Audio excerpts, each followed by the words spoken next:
दोस्तों वीडियो में इस बात का विश्लेषण करेंगे कि गृह मंत्री अमित शाह ने राहुल गांधी पर टारगेट करते हुए क्या नया बयान जारी किया है, जिस पर सांसद संजय राउत ने अमित शाह और पीएम मोदी को एक चैलेंज दिया है। तो अमित शाह को कबूल जरूर करना चाहिए अगर राहुल गांधी पर वो इतना गंभीर आरोप लगा रहे हैं। इस वीडियो में दूध का दूध पानी का पानी करेंगे वंदे मातरम के मुद्दे पर। हालांकि देश में और भी बहुत सारे मुद्दे हैं जिन पर बात करना ज्यादा जरूरी है, लेकिन चूंकि बीजेपी ने बहुत बड़े लेवल पर इस मुद्दे को छेड़ दिया है तो जनता को जागरूक करने के लिए ऐसे मुद्दों पर भी खुलकर बोलना जरूरी है, ताकि जनता को सारी पिक्चर समझ आ सके।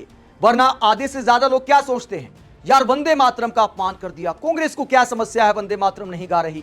इस तरह की मानसिकता के बहुत सारे लोग हैं। तो अमित शाह ने जो सवाल उठाए हैं, जो राहुल गांधी पर सवाल उठाया है, वो सवाल क्यों महात्मा गांधी पर उठता है, वो सवाल क्यों सुभाष चंद्र बोस पर उठता है, पूरी कहानी आपको दिखाएंगे पूरे फैक्ट के साथ।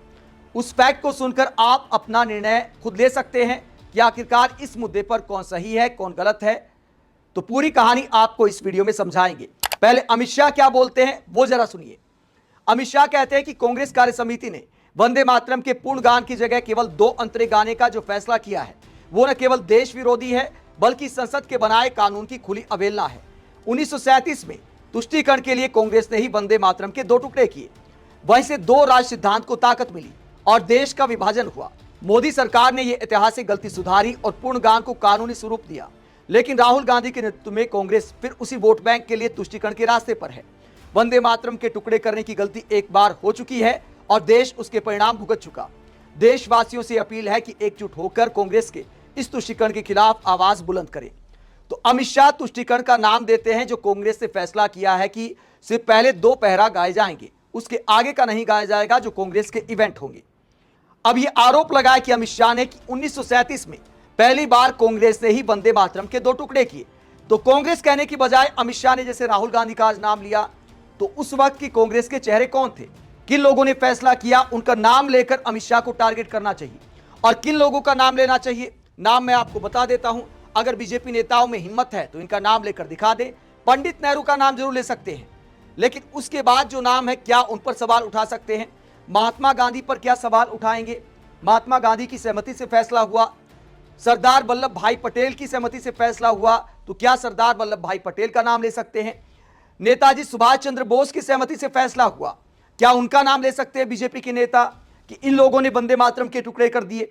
इसके बाद मौलाना अबुल कलाम आजाद, इनका नाम जरूर ले सकते हैं, लेकिन नेताजी सुभाष चंद्र बोस, सरदार वल्लभ भाई पटेल और महात्मा गांधी, क्या इनका नाम लेकर सवाल कर सकते हैं अमित शाह या पीएम मोदी या बीजेपी के जो भी नेता हैं। ऐसा दिखाते उस वक्त भी राहुल गांधी की आत्मा मानो 1937 में जिम्मेदार थी। उस वक्त की कांग्रेस का चेहरा कौन थे, निर्णय लेने वाले कौन थे, इसके अलावा आगे खबर क्या कहती है, आगे जानकारी आप देख सकते हैं। इसके अलावा इस विषय पर रविन्द्रनाथ टैगोर से भी परामर्श और सुझाव लिया गया था, जिनका मानना था कि शुरुआती 2 पद मातृभूमि की वंदना करते हैं और सर्वसमावेशी हैं। सर्वसमावेशी का मतलब है कि सब धर्म जाति के लोग आराम से इन 2 पहरों को गा सकते हैं, क्योंकि इसमें मातृभूमि की वंदना की गई है, भारत माता की वंदना की गई है। आगे रविन्द्रनाथ टैगोर का क्या मानना था कि जबकि बाद के पदों में धार्मिक संदर्भ होने के कारण विवाद की स्थिति बन सकती है। अब धार्मिक संदर्भ क्या है, जैसे मां दुर्गा, मां लक्ष्मी, मां सरस्वती, इन सब की वंदना भी आगे के वंदे मातरम में की गई है। तो उसमें एक धर्म के लोगों की आस्था है, लेकिन जब हिंदू, मुस्लिम, सिख, ईसाई सभी धर्म के लोग भारत में रहते हैं, तो महापुरुषों ने सोचा कि वो लाइनें हटा देते हैं जिसमें बाकी धर्म के लोगों को थोड़ा हिचक हो सकती है, क्योंकि हिंदुओं के देवी देवताओं के नाम इसमें हैं। इसीलिए महापुरुषों का यह फैसला था। तो या तो पीएम मोदी और अमित शाह को उन महापुरुषों का नाम भी लेकर उनकी आलोचना करनी चाहिए। ये कांग्रेस शब्द में ही बार बार कांग्रेस का नाम ही क्यों लिया जाता है, बार बार नेहरू गांधी परिवार को ही क्यों टारगेट किया जाता है, और क्या उनकी सोच गलत थी। यह लॉजिक के साथ बीजेपी नेताओं को थोड़ा और खुलकर बताना चाहिए, देश की जनता को जागरूक करते हुए, कि क्या महापुरुषों की सोच गलत थी कि सब लोग गा सके, बिना किसी हिचक के गा सके। वंदे मातरम शुरुआत में राष्ट्रगीत के तौर पर नहीं लिखा गया था, आजादी के मतवालों का हौसला बढ़ाने के लिए इस गीत की रचना की गई थी। उसके बाद ये इतना फेमस हुआ कि कांग्रेस ने ही इसे राष्ट्रगीत बनाने का फैसला किया।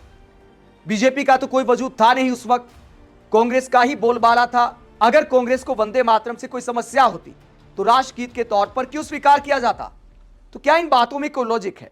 देश के बहुत सारे मुद्दे हैं, लेकिन बीजेपी नेता क्या करते हैं, वंदे मातरम का अपमान कर दिया, भारत विरोधी लोग हैं, टुकड़े टुकड़े गैंग इन्हीं मुद्दों में देश को उलझाए रखना चाहते हैं।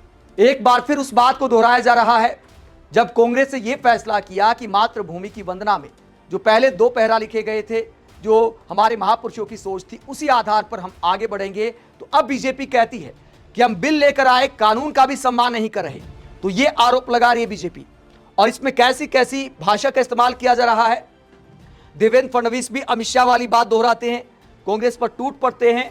और बयान बहादुर मंत्री, मोदी सरकार के मंत्री गिरिराज सिंह क्या कहते हैं, जरा सुनिए। देखिए, कांग्रेस का चेहरा बेनकाब हो गया।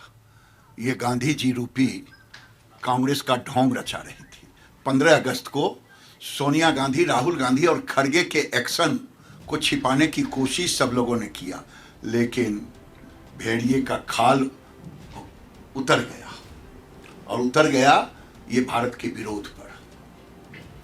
ये वंदे मातरम जब से गाया गया है 6 छंद ही, और जो बीच में हुआ वो भी मुस्लिम लीग के दबाव में, और आज भी जो हुआ ये भी मुस्लिम लीग के दबाव में है। आखिर क्यों ना हो?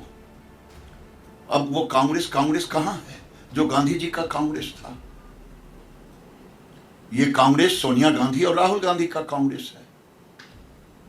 जो सोनिया गांधी शादी के 15 साल तक भारत की नागरिकता नहीं ले पाई, उसको भारत से प्रेम क्या होगा? राहुल गांधी तो अभी तक दोहरी नागरिकता में फंसे हुए हैं कोर्ट में। ये मुस्लिम लीग कांग्रेस हो गई है, सच ही कहा अध्यक्ष ने। आखिर हो क्यों नहीं? मुस्लिम लीग के साथ सरकार है और भविष्य मुस्लिम लीग ही बनाने का है। तो राहुल गांधी के बारे में, सोनिया गांधी के बारे में इस तरह की भाषा का इस्तेमाल करते हैं, और जो छुपाने का आरोप लगा कि देखिए वंदे मातरम का अपमान कर दिया कांग्रेस ने, उसके बाद छुपाने का प्रयास किया। तो वंदे मातरम जिन स्कूलों में सबसे ज्यादा गाया जाता है, उस पर छुपाने का प्रयास कौन कर रहा है? राजस्थान में, राजस्थान सरकार के बहुत सारे जिलों में नोटिस जारी कर दिए गए कि भैया सरकारी स्कूलों में कैमरा लेकर नहीं जा सकते। तो छुपाने का प्रयास कौन कर रहा है कि वंदे मातरम जहां पर गाया जाता है, जहां भारत माता की वंदना की जाती है, धरती माता की वंदना की जाती है, तो वहां पर स्कूलों की धरातल की सच्चाई क्या है? कैमरे से आखिरकार क्यों डरना? तो छुपाने की कोशिश कहां कहां की जा रही है। राजस्थान के अलावा अयोध्या में भी प्रशासन ने आदेश जारी कर दिया कि स्कूलों में कैमरा लेकर नहीं जा सकते।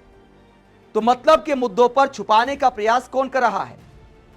वही वंदे मातरम को लेकर जो बवाल कटा है, तो संजय राउत ने एक चैलेंज दिया है। अमित शाह और पीएम मोदी को चैलेंज देते हुए संजय राउत क्या कहते हैं, जरा सुनिए। ये पागल है बीजेपी वाले, पगला गए। उनको देश का संविधान मालूम नहीं, वंदे मातरम मालूम नहीं। जो 6 छंद है वंदे मातरम के, वो अमित शाह और मोदी जी ने गाकर दिखाए तो अच्छा रहेगा, सामने आकर, पब्लिक के सामने आकर, विदाउट टेलीप्रॉम्प्टर। 2 छंद को ही संविधान ने स्वीकारा है, संविधान। और देश के स्वतंत्रता संग्राम से पहले कांग्रेस वर्किंग कमेटी गुरुनाथ रविंद्रनाथ टैगोर जी के सूचना पर ये 2 छंद का स्वीकार किया है। भारतीय जनता पार्टी गुरुदेव रविंद्रनाथ टैगोर से बड़ी नहीं है, ऊपर नहीं है, समझा? ये हिंदू मुसलमान करना चाहते हैं, उसमें करने दो उनको, चलो। तो संजय राउत आरोप लगाते कि वंदे मातरम का मुद्दा उछालकर बीजेपी वर्तमान के मुद्दों को दरकिनार करना चाहती है, असल मुद्दों से ध्यान भटकाना चाहती है, हिंदू मुसलमान करना चाहती है। आप इस पूरे मसले को लेकर क्या सोचते हैं? कमेंट बॉक्स में अपनी राय जरूर दें, साथ ही चैनल को सब्सक्राइब भी करें। नमस्कार।